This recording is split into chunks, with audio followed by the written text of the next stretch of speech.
जय श्री कृष्ण। नमस्कार बंधुओं।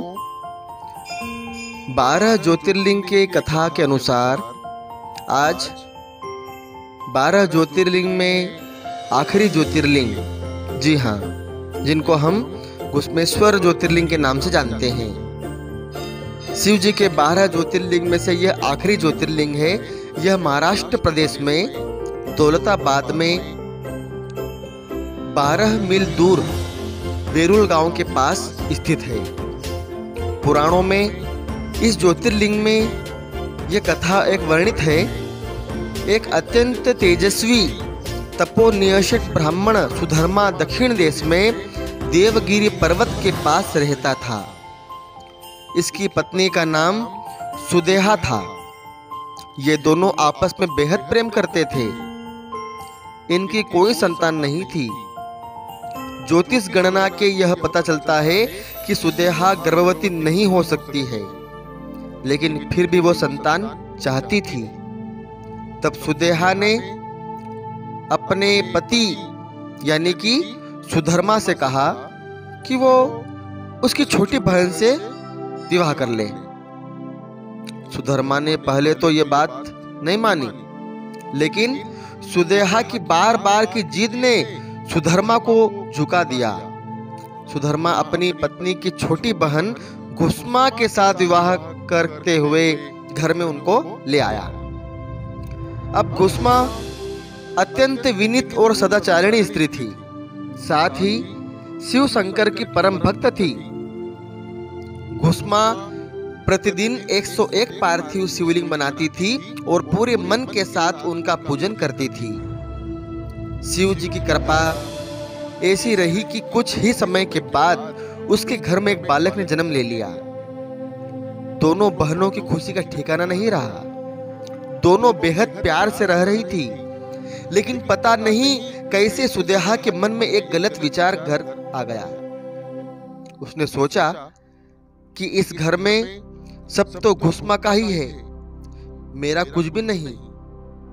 इस बात को सुदेहा ने इतना सोचा कि यह बात उसके मन में आ गई। सुदेहा सोच रही थी कि संतान भी उसकी है और उसके पति पर भी घुश्मा ने हक जमा रखा है।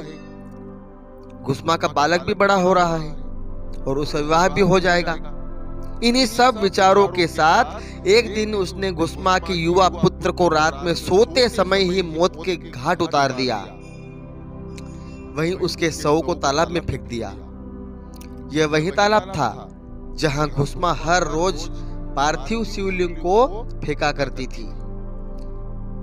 जब सुबह हुई तो पूरे घर में कोहराम मच गया। घुश्मा और उसकी बहू फूट फूट कर रोने लग गई, लेकिन घुश्मा ने शिव में अपनी आस्था नहीं छोड़ी। उसने हर दिन की तरह इस दिन भी शिव की भक्ति की और पूजा समाप्त होने के बाद जब वो पार्थिव शिवलिंगों को फेंकने तालाब गई तो वहां उसका बेटा तालाब के अंदर से निकलकर आता हुआ दिखाई पड़ा। बाहर आकर वो हमेशा की तरह घुश्मा के चरणों में गिर पड़ा।